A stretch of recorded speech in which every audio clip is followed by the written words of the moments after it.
السلام علیکم ورحمۃ اللہ وبرکاتہ۔ الحمدللہ رب العالمین والصلاة والسلام علی خاتم النبیین، اما بعد فاعوذ باللہ من الشیطان الرجیم، بسم اللہ الرحمن الرحیم۔ یا ایہا المدثر قم فانذر وربک فکبر۔ وقال اللہ تعالی هو الذی ارسل رسولہ بالہدی ودین الحق لیظہرہ علی الدین کلہ وکفی باللہ شہیدا۔ وقال اللہ تعالی یا ایہا الذین آمنوا کونوا انصار اللہ۔ وقال اللہ تعالی سنریہم آیاتنا فی الآفاق وفی انفسہم حتی یتبین لہم انہ الحق۔ وقال اللہ تعالی والعصر ان الانسان لفی خسر الا الذین آمنوا وعملوا الصالحات وتواصوا بالحق وتواصوا بالصبر۔ صدق اللہ العظیم۔ رب اشرح لی صدری ویسر لی امری واحلل عقدۃ من لسانی یفقہوا قولی۔ اللہم ارنا الحق حقا وارزقنا اتباعہ وارنا الباطل باطلا وارزقنا اجتنابہ۔ اما بعد، محترم رضوان شاہ صاحب، امیر زون، میرے قابل احترام بزرگوں اور عزیز نوجوان دوستوں، یہ 2 روزہ تربیت گاہ جو کل تقریباً اسی وقت شروع ہوئی اور اب اپنے آخری مراحل میں ہے، یہ جماعت اسلامی اس طرح کی تربیت گاہیں کیوں کرتی ہے؟ یہ 2 روزہ تربیت گاہ اندرون سندھ تقریباً 10 اضلاع میں 1 روزہ تربیت گاہیں ہو رہی ہیں۔ مرکز میں ہر مہینے 11 سے 15 تاریخ 5 روزہ ایک تربیت گاہ ہوتی ہے، اس کے علاوہ بھی ہوتی رہتی ہیں، اور سارے ملک میں تربیت گاہوں کا گویا ایک نظام ہے جو چل رہا ہے۔ اس کی کیا ضرورت ہے؟ یہ جماعت اسلامی ٹھیک ہے، دینی پارٹی بھی ہے، ایک سیاسی پارٹی بھی ہے، لیکن الیکشن میں بھی حصہ لیتی ہے۔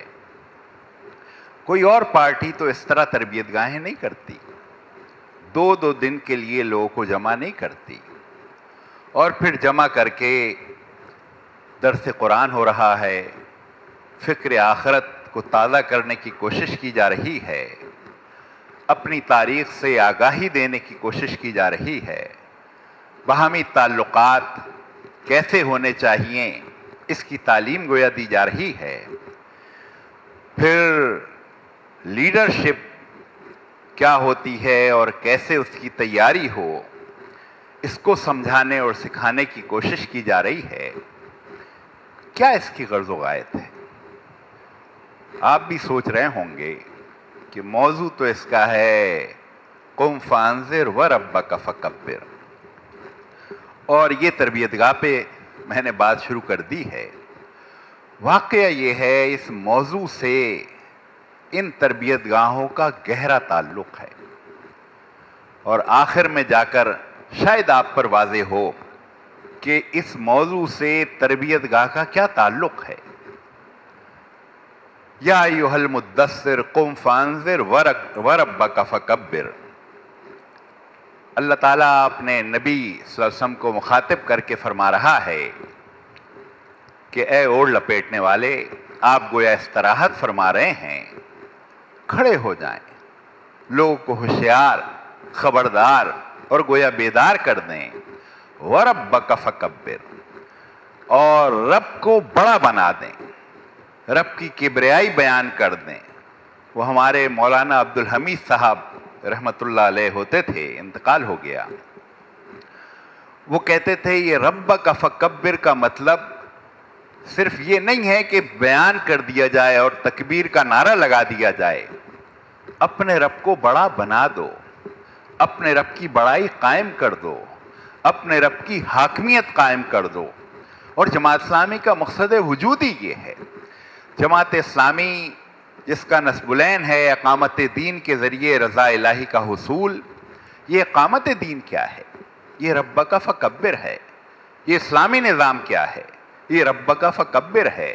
یہ حاکمیت الہیہ، یہ بھی ربک فکبر ہے۔ یہ خلافت راشدہ، خلافت گویا جو بھی سربراہ ہے وہ اپنے طور پر کچھ نہیں ہے، وہ خلیفہ ہے، وہ نائب ہے، اصل بڑا سروری زیبا فقط الذات بے ہمتا کو ہے، حکمراں ہے ایک وہی باقی بتان آزری، اصل حکمراں وہ ہے، ان الحکم الا للہ، اللہ حکم دینے والا ہے اور حاکمیت گویا اس کی ہے۔ یہ اللہ تعالیٰ کو اپنی بڑائی منوانے کی ضرورت کیا ہے؟ کیوں اللہ تعالیٰ چاہتا ہے کہ مجھے بڑا بناؤ اور مجھے بڑا مانو؟ کیا اللہ کی حاکمیت چل نہیں رہی؟ یہ جو روئے زمین ہمارے سامنے ہے، یہ جو کائنات ہمارے سامنے ہے، یہ جو آج صبح ہوئی، یہ کس نے صبح طلوع کر دی؟ سورج جو نکل آیا، کون نکال کے لایا؟ یہ جو سورج اب سفر کر رہا ہے اور شام میں غروب ہو جائے گا، کون اس کو غروب کرے گا؟ یہ جو تارے، یہ جو رات آئے گی، کون لانے پر قادر ہے؟ یہ جو بادل برستے ہیں اور بارش ہوتی ہے، ابھی امریکہ میں طوفان آیا، وہ ہیوسٹن کے ایک صاحب ڈاکٹر صاحب آئے ہوئے تھے پچھلے دنوں، وہ اس وقت وہیں تھے، کہنے لگے ہم امریکہ میں، لیکن امریکہ کس قدر بے بس ہے وہ اس روز احساس ہو رہا تھا۔ اوپر سے پانی برس رہا تھا، نیچے سے سمندر چڑھ رہا تھا، گھروں میں پانی آ رہا تھا، آبادیوں کی آبادیاں ڈوب رہی تھیں اور کچھ ہم نہیں کر پا رہے تھے، شہر کے شہر گویا خالی ہو رہے تھے۔ سپر پاور امریکہ اس قدر بے بس، تو اللہ تعالیٰ تو سارا نظام ہے، یسبح للہ ما فی السماوات والارض، زمین آسمان میں جو کچھ ہے اللہ کی تسبیح کر رہا ہے، گویا اللہ کی اطاعت کر رہا ہے۔ تو اس پہلو سے اور اطاعت کی بھی کیا کمال ہے، یہ جو ہمارے ہاں مساجد میں دائمی جنتریاں لگی ہوتی ہیں کہ اگر آج لکھا ہے 6:24 پر سورج کو طلوع ہونا ہے، تو ایسا نہیں ہوگا کہ 6:20 پہ ہی سورج طلوع ہو جائے اور 6:15 بجے سورج نکل آئے، اس لیے کہ اللہ تعالیٰ نے اس سورج کے نکلنے سے نمازوں کو وابستہ کر دیا ہے۔ یہ نہیں ہو سکتا کہ نماز کبھی سورج 6:20 کی بجائے 6:10 پہ غروب ہو جائے اور مسلمانوں کی مغرب کی نماز چلی جائے۔ اور اس سے یہ بات بھی پتہ چلتی ہے کہ جس کے قابو میں یہ سورج ہے اسی کی دی ہوئی نماز ہے، اور یہ نماز اور سورج کا بظاہر چولی دامن کا ساتھ ہے، سورج کی مجال نہیں ہے کہ وہ 1 منٹ پہلے غروب ہو جائے کہ نمازیں جو سورج سے وابستہ کر دی گئی ہیں اس کا خطرہ پیدا ہو جائے اور اس کے گویا لالے پڑ جائیں۔ تو سارا نظام وہ اللہ تعالیٰ کی کبریائی اور اللہ تعالیٰ کی حاکمیت گویا اپنی زبان سے بیان کر رہا ہے۔ اور پھر اللہ تعالیٰ کو وہ جو حضور اکرم صلی اللہ علیہ وسلم نے فرمایا کہ اگر ساری دنیا اور مخلوق مل کر اللہ کے حضور سجدے میں پڑ جائے، گویا اس کی بندگی میں لگ جائے، تو اللہ کی خدائی میں ذرہ برابر اضافہ نہیں ہوگا۔ اور اگر سارے ہی لوگ بغاوت پہ اتر آئیں، کوئی بھی ماننے والا نہ ہو، تو اللہ کی خدائی میں ذرہ برابر کمی نہیں آئے گی۔ اللہ الصمد، وہ تو بے نیاز ہے، پھر اس کو کیا ضرورت ہے کہ میری بڑائی اور میری کبریائی اور میری حاکمیت گویا اس کو بحال کیا جائے اور اس کو قائم کیا جائے۔ واقعہ یہ ہے ساری کائنات میں تو اس کی خدائی چل رہی ہے، یہ صرف انسان ہے، اور انسان لقد خلقنا الانسان فی احسن تقویم، اللہ تعالیٰ کہتا ہے ہم نے انسان کو بہترین طریقے سے پیدا کیا ہے۔ اور آپ دیکھیں یہ جو دیگر جاندار ہیں، یعنی آپ کوے کو دیکھتے ہیں، پچھلے جب سے ہماری زندگی شروع ہوئی ہے ہم کوے کو دیکھ رہے ہیں، اور ہماری نہیں، ہمارے ماں باپ کی زندگیاں، ان کے دادا پردادا کی زندگیاں، ہزاروں سال سے یہ کوا اسی طرح گھونسلے میں رہتا ہے، اور چاہے پاکستانی کوا ہو چاہے امریکی کوا ہو، سب اسی طرح گھونسلے میں رہیں گے۔ ایسا نہیں ہے کہ امریکی کوے کو کوئی ایئر کنڈیشن روم چاہیے اور ڈرائنگ روم ان کے لیے بنے ہوئے ہیں، یعنی شیر ہے تو اس کو غار چاہیے، چاہے وہ پاکستانی ہو چاہے وہ امریکی ہو۔ لیکن یہ انسان یہ 2000 سال پہلے کیسے رہتا تھا؟ اس کے پاس تو چھت بھی نہیں تھی، جھوپڑی بھی نہیں تھی، پھر اس نے جھوپڑی بنائی، پھر اس نے کچا مکان، پھر اس نے پکا مکان، پھر اس نے 1 منزلہ، پھر 2 اور 100 منزلہ عمارتیں اور 150 منزلہ عمارتیں یہ انسان بنا رہا ہے. اور پھر اس میں بھی قناعت نہیں ہے، چاہتا ہے کھڑکی آج ایسی ہو، پردے آج ویسے ہوں، زینہ اس طرح کا ہو جائے، صوفے ہر روز نیا شوق، نئی برق تجلی، اللہ کرے مرحلہ شوق نہ ہوتا ہے. یہ انسان میں جو ایک قوت ایجاد ہے اور قوت تخلیق ہے اور سوچنے سمجھنے کی قوت ہے، یہ کسی جاندار میں نہیں ہے. تو اللہ تعالیٰ نے اسی انسان کو پھر کہا کہ انی جاعل فی الارض خلیفہ. تم اتنے سوچنے سمجھنے والے، اتنی عقل رکھنے والے، بال کی کھال نکالنے والے، نت نئی ایجادات کرنے والے، سوچو کے اور عقل کے گھوڑے دوڑانے والے، تم اس قابل ہو کہ تمہیں میں اپنا روئے زمین پر خلیفہ اور نمائندہ بناؤں. اور اللہ تعالیٰ نے اس انسان کی شان کیا بیان کی ہے. اللہ تعالیٰ نے فرمایا خلقت بیدی، ہم نے گویا اپنے ہاتھ سے اس کو بنایا، ونفخت فیہ من روحی، اور ہم نے اپنی روح سے اس کو نوازا. یہ انسان، اس کو اپنی روح سے اللہ تعالیٰ کہہ رہا ہے نوازا ہے. یہ جو اس میں قوت مسخرہ ہے، یہ تو اس میں جو قوت ایجاد ہے، سخر لکم ما فی السماوات والارض، زمین آسمان میں جو کچھ ہے اس کا خدمتگار ہے. سخر لکم الشمس والقمر، سورج اور چاند وہ گویا تمہاری خدمت کر رہا ہے. یہ سارا جہاں، وہ جو علامہ اقبال نے کہا نہ تو زمین کے لیے ہے نہ آسماں کے لیے، جہاں ہے تیرے لیے تو نہیں جہاں کے لیے. تیرا تو مقامی کچھ اور ہے، تیرا تو کامی کچھ اور ہے. تجھے میں نے اپنی نمائندگی اور اپنی خلافت، اور تو اس قابل ہے کہ تجھے چھوڑا جائے کہ تو دیکھے الذی خلق الموت والحیات لیبلوکم ایکم احسن عملا، کہ یہ جو تمہاری موت اور حیات ہم نے تخلیق کی ہے، دیکھیں کون ٹھیک راستے پہ چلتا ہے اور کون غلط راستے پر چلتا ہے. انسان کو اس کی آزادی دی ہے اس لیے کہ سوچتا ہے، عقل رکھتا ہے، خرد رکھتا ہے، بال کی کھال گویا نکالتا ہے. اس کو سوچ چھوڑا ہے کہ ویسے تو بہت سارے معاملات میں اس کو اپنے دل پہ قابو نہیں ہے. یعنی دل جو اس کے جسم کے اندر ہے اور دھڑکتا ہے، تو کیا انسان کے پاس کوئی سوئچ ہے کہ جب چاہے دھڑکن بند کر دے اور جب چاہے دھڑکن کو آن کر لے؟ یہ اس کے اختیار میں. سانسیں وہ بھی اس کے اختیار میں نہیں چھوڑی ہیں. لیکن یہ جو تھوڑا سا ایک دائرہ ہے کہ یہ قوانین، یہ نظام، یہ ضابطہ حیات، یہ زندگی گزارنے کا راستہ، یہ کون سا چنتا ہے؟ ایک طرف انا ہدیناہ السبیل اما شاکرا و اما کفورا، ایک طرف وہ راستہ ہے گویا رب نے دکھایا ہے، اور شکر کا راستہ وہی ہے کہ جس رب نے یہ توانائی دی، یہ تخلیق دی، انسان کو یہ صلاحیت دی. شکر کا کیا راستہ کہ اس کی اطاعت کرے، اسی کے کہے پر چلے. اور کفر کا راستہ یہ کہ اس سے ہٹ کر اپنا راستہ گویا اختیار کر لے. تو اس سوچنے سمجھنے والے انسان کو اللہ تعالیٰ نے کہا کہ تم میرا جو بھی روئے زمین پر تمہارا نظام ہو اور تمہارا کوئی نظام حکمرانی ہو، اصل میری نمائندگی تم کرو گے. حاکمیت تو میری ہے، حکمرانی تو میری چلنی ہے. حضور اکرم صلی اللہ علیہ وسلم آپ نے گویا وہ حکمرانی قائم کی. لیکن آپ صلی اللہ علیہ وسلم نے کیا حکمرانی قائم کی؟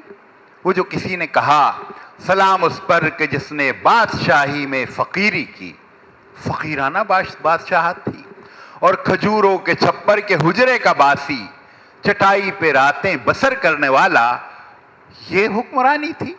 اس لیے کہ اپنی حکمرانی تھی ہی نہیں.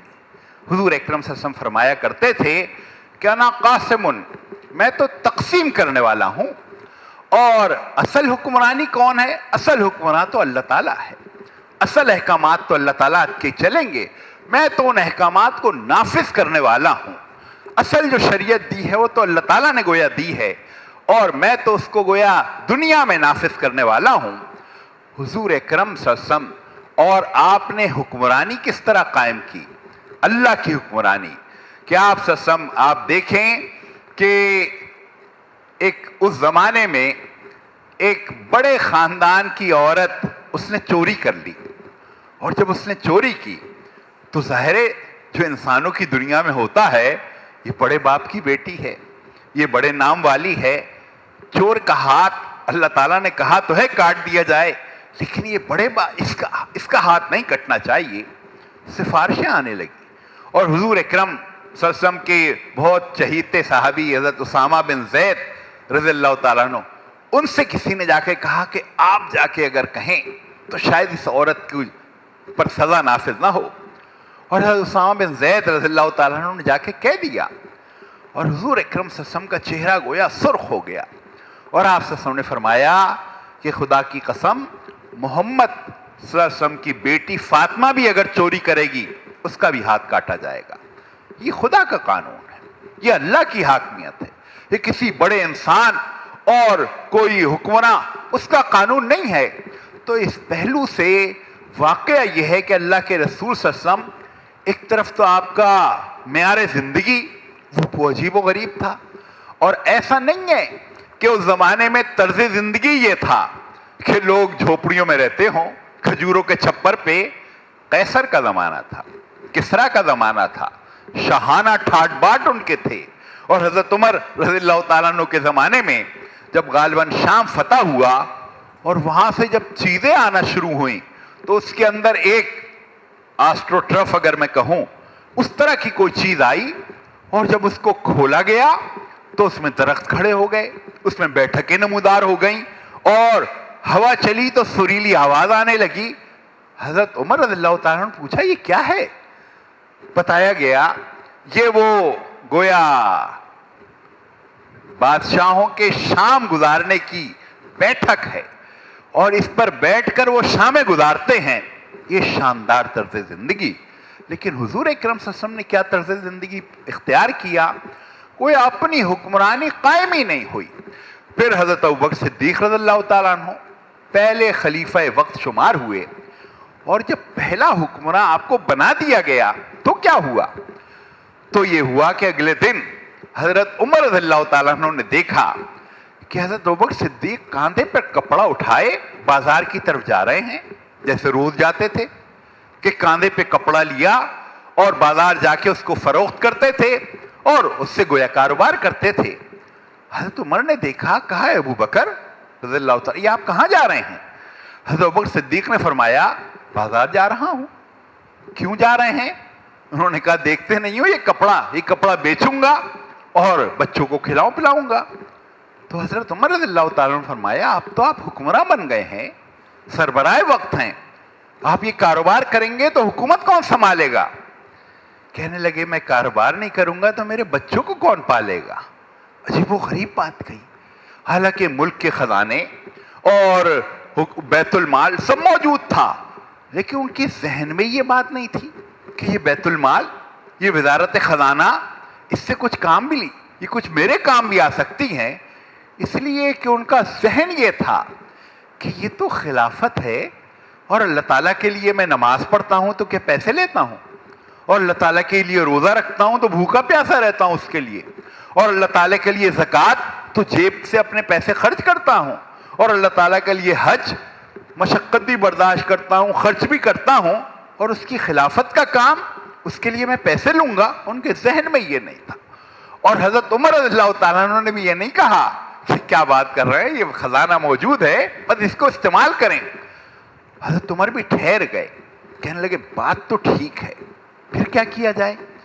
پھر کیا جائے کہ شورا ہوئی، مشاورت ہوئی، اور قرآن سے رہنمائی لے کر یہ طے کر دیا گیا کہ قرآن میں اس کی گنجائش ہے کہ کوئی یتیم جو نابالغ ہو، اس کا مال ہو اس کے پاس، اور اس کے مال کی دیکھ بھال کے لیے کسی کو مقرر کیا جائے، تو بقدر استطاعت اس کو اس کا حق ہے کہ وہ اس مال میں سے استعمال کر سکتا ہے، بقدر ضرورت اپنی ضرورت پوری کر سکتا ہے۔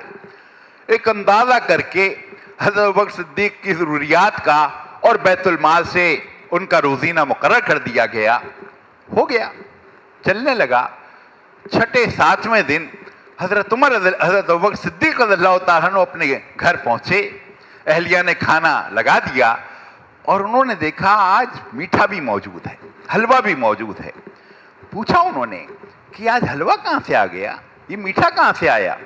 ان کی بیوی نے کہا آیا کہیں سے نہیں ہے، یہ تو آٹا جو ہمیں ملتا ہے، آپ جو حکمرانی کر رہے ہیں اس کے نتیجے میں کچھ روزینہ ملتا ہے، کچھ غلہ ہمیں آٹا ملتا ہے، پچھلے ایک ہفتے میں نے ایک مٹھی آٹا روز بچا لیا، مجھے لگا یہ تھوڑا سا زیادہ ہے تو ایک مٹھی آٹا بچا لیا، آج چھٹے ساتویں روز اس کی مقدار خاصی ہو گئی، آج میں نے اس کا حلوہ بنا لیا۔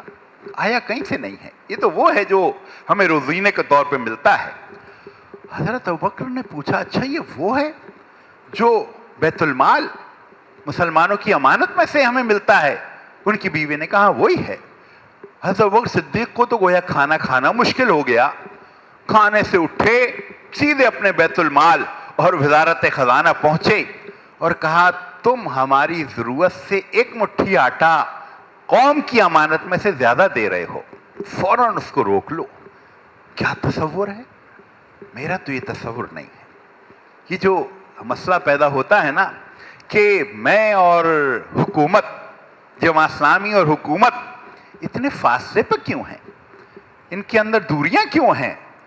یہ جو پیپلز پارٹی اور مسلم لیگ نون اور ایم کیو ایم اور پی ٹی آئی، یہ تو سب اقتدار کے کوریڈور میں ہیں، اقتدار کی گزرگاہوں میں موجود ہیں، اور جماعت اسلامی اتنی دور کھڑی ہے۔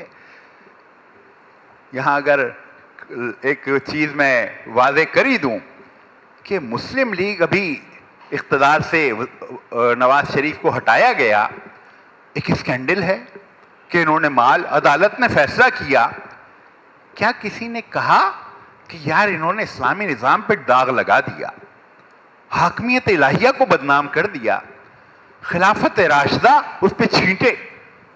کیا مسلم لیگ غیر مسلم ہے؟ مسلمانوں کی جماعت ہے۔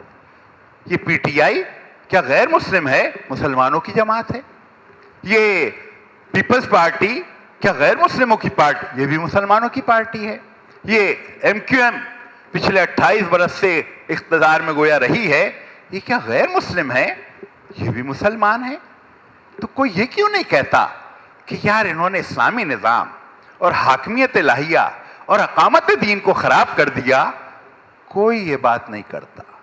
لیکن اگر آپ یہ جو اقامت دین کے علمبردار ہیں، یہ جو اسلامی نظام کی بات کرتے ہیں، یہ جو اقامت دین اور اسلامی انقلاب کی بات کرتے ہیں، ان کے دامن پر اگر ذرا سا داغ آ جائے تو واقعہ یہ ہے کہ اسکینڈل بن جائے گا کہ یہ اقامت دین کے علمبردار، حاکمیت الہیہ کی بحالی کے دعوے دار، خلافت راشدہ کے احیاء کرنے، یہ کام ان سے کوئی کیوں نہیں پوچھتا؟ ویسے اس پر شکر کرنا چاہیے کہ اللہ تعالیٰ نے کیا مقام دیا ہے، کس کام کے لیے منتخب کر دیا ہے، اور ان سے کوئی امیدیں نہیں رکھتا۔ کرپشن کریں، لوٹ مار کریں، پھر انہی کو منتخب کر لیں گے۔ لیکن جماعت اسلامی سے کوئی یہ توقع نہیں رکھتا کہ وہ کہیں، اس لیے کہ یہ تو خلافت، اور ایک اور بات بھی میں آپ سے عرض کروں، یہ 2017 میں اگر میں آپ سے پوچھوں خلفائے راشدین کتنے ہیں؟ کتنے ہیں؟ 1500 سال ہو گئے تقریباً، صرف 4 خلفائے راشدہ؟ یہ تو ہزارہا مسلم حکمراں گزرے ہیں، اور ہزارہا اس میں بہت سارے تہجد گزار بھی، بڑے نیک اور پرہیزگار بھی، روزے دار، لیکن خلافت راشدہ 4 ہے۔ بلکہ شاہ ولی اللہ رحمۃ اللہ علیہ وہ تو کہتے ہیں خلافت راشدہ اصل میں تو 2 ہی ہے، حضرت ابوبکر صدیق رضی اللہ تعالیٰ عنہ اور حضرت عمر رضی اللہ تعالیٰ عنہ۔ اس کے بعد ذرا ڈیویشن شروع ہو گیا اور معیار مطلوب سے گویا گاڑی پٹری سے اتر گئی تھی۔ یہ 2017 میں معیار مطلوب کتنا واضح ہے۔ عام سڑک پہ چلتے آدمی سے بھی آپ پوچھیں خلفائے راشدین کتنے ہیں، وہ کہے گا 4۔ ارے بھئی 400 کیوں نہیں ہیں، اور 40 کیوں نہیں ہیں، 2 درجن؟ وہ کہے گا نہیں نہیں نہیں، خلافت راشدہ 4، یہ ہمارا آئیڈیل، یہ ہمارا معیار مطلوب، یہ ہماری منزل ہے۔ یہ آج بھی اگر ہم کوئی نظام چاہتے ہیں، یہ نظام چاہتے ہیں، اس قدر ذہن واضح، اور یہ اللہ تعالیٰ کا انعام ہے کہ اس نے اپنے نظام کو اور اپنے آئیڈیل کو کتنا محفوظ رکھا ہوا ہے، اور اتنا محفوظ کہ اس کے جو دعوے دار ہیں، اس کے لیے جو علمبردار ہیں ان کے دامن پہ کوئی داغ نظر آئے تو ایک اسکینڈل بن جاتا ہے، ایک چرچا، اور پرائے تو اپنے ہی سب سے پہلے میں اور آپ ہی بات شروع کر دیتے ہیں کہ یہ کیا ہو رہا ہے، یہ کس طرح کے، یہ امانت میں خیانت ہو گئی، یہ اگر دل پھٹے ہوں تو یہ دل پھٹے ہوئے ہیں، یہ آپس کے تعلقات، یعنی اس طرح کی ساری چیزیں وہاں تو ہم دیکھتے رہتے ہیں، کھانوں پہ لوگ ٹوٹ پڑتے ہیں، اخباروں میں گروپنگ موجود ہے، سارے تقسیم موجود ہے، وہ اس کا گروپ ہے، وہ اس کا گروپ، سب کو پتا ہے، پھر بھی وہ حکومت میں آ جاتے ہیں۔ لیکن یہی اگر چیزیں ہمارے یہاں ہوں، ہم حکومت میں نہیں آ سکتے۔ اور آنا اس طرح کیوں نہیں آنا؟ اس لیے کہ یہ اللہ تعالیٰ، ہم تو حاکمیت الہیہ رب کی بڑائی کی گویا بات کر رہے ہیں، اور رب نے تو 14 اور 1500 سال سے اپنی ہر چیز کو محفوظ رکھا ہوا ہے، یعنی قرآن کو محفوظ رکھا ہے، نمازیں محفوظ ہے، حج اور زکوٰۃ محفوظ ہے، قربانی آپ دیکھیں بڑھتی چلی جا رہی ہے، خلافت راشدہ کس طرح محفوظ ہے، اس پہ وہ داغ نہیں آنے دے گا۔ مسلم لیگ حکومت کرتی رہے، کوئی خلافت راشدہ پہ داغ نہیں آیا، پیپلز پارٹی آئے اور کرپشن کرے، کوئی اسلامی نظام پہ داغ نہیں آیا، ایم کیو ایم کتنے ہی برس حکمرانی کے مواقع سے فائدہ اٹھاتی رہے، کوئی خلافت راشدہ پہ حرف نہیں آیا۔ لیکن اگر جماعت اسلامی یہ اگر تھوڑا سا بھی اس کو اقتدار ملے اور ذرا سا بھی اسکینڈل بنے، تو اللہ تعالیٰ نے جس دین کو اور پیغام کو 1500 سال سے محفوظ رکھا ہوا ہے، اس کو گویا داغ اور اس پہ گویا حرف آ جائے گا۔ اس لیے اپنی ذمہ داری محسوس کرنا چاہیے ہمیں کہ یہ مسئلہ یہ نہیں ہے کہ اقتدار اور مجھ میں فاصلہ کیوں بڑھ رہا ہے، اس لیے کہ سارے عوامل، یہ جو اللہ تعالیٰ نے کہا یا ایھا الذین آمنوا کونوا انصار اللہ، اے اہل ایمان اللہ کے مددگار بن جاؤ، گویا یہ کام تو اللہ تعالیٰ کا ہے۔ یہ جو ہم کہتے ہیں نا، کون ہے اس راستے میں میرا مددگار، من انصاری اللہ، تو یہ تو اللہ تعالیٰ کا کام ہے، اور اللہ تعالیٰ اپنا کام تو کر رہا ہے۔ جیسے میں نے عرض کیا، قرآن اس کا محفوظ ہے، بلکہ محفوظ تر ہو گیا ہے۔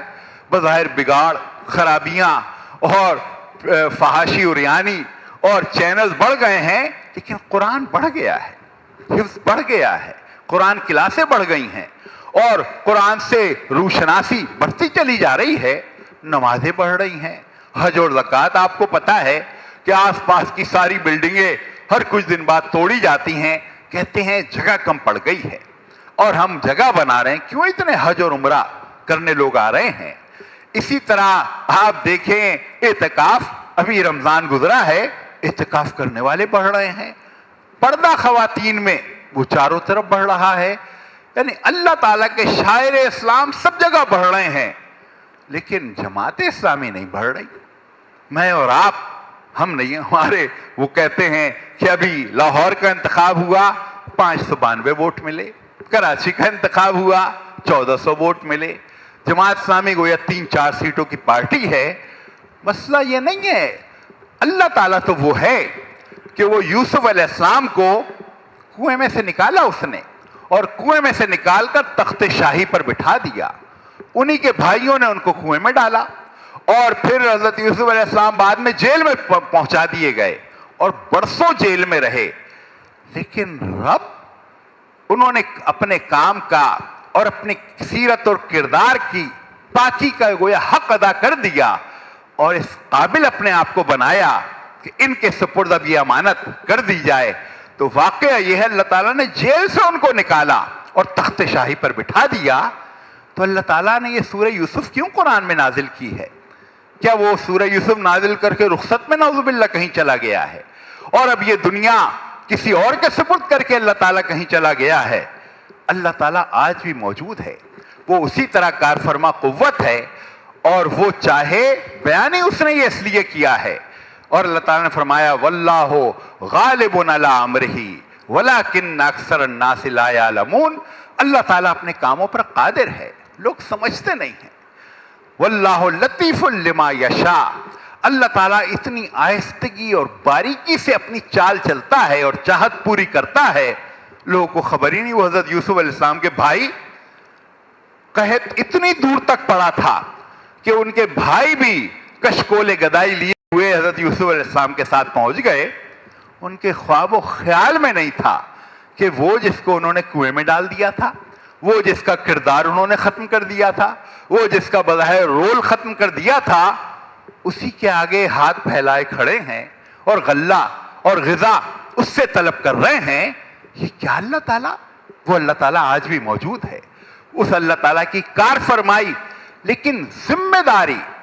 یہ جو مولانا مودودی رحمت اللہ علیہ، وہ جو ایک جملہ ہم خطبوں میں جمعے کے بعد اوقات سنتے ہیں، السلطان ذل اللہ فی الارض من اہانہ اہانہ اللہ ومن اکرمہ اکرمہ اکرمہ اللہ. یہ جو سلطان ہے یہ زمین پر اللہ کا سایہ ہے، اور جس نے اس کی توہین کی اس نے اللہ کی توہین کر دی، اور جس نے اس کی تکریم عزت کی اس نے اللہ کی عزت کر دی. اور یہ جو ایک زمانے میں بادشاہ وقت سب کہتے تھے نہیں یہ جملہ خطبے میں ضرور پڑھو، اور وہ سمجھتے تھے سلطان سے مراد میں ہوں. میری کسی نے توہین کی اللہ کی توہین، میری کسی نے عزت کی اللہ کی عزت، یہ حدیث ہے. مولانا مودودی رحمت اللہ علیہ نے اس کی تشریح کی، اور بظاہر اس کی تشریح میں 4 سطریں انہوں نے لکھی. مصطفیٰ سبائی عالم عرب کے بڑے عالم ہیں.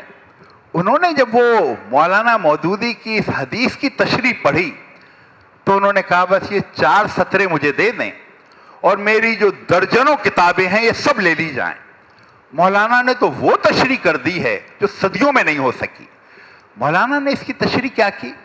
مولانا نے تشریح یہ کی کہ یہ جو لوگ سمجھتے ہیں کہ السلطان ذل اللہ فی الارض، تو یہاں اس کا مطلب یہ جو حکمراں کبھی ایوب خان بیٹھتا ہے، کبھی نواز شریف بیٹھتا ہے، کبھی کوئی اور بے نظیر، یہ لوگ اس کا مصداق ہیں.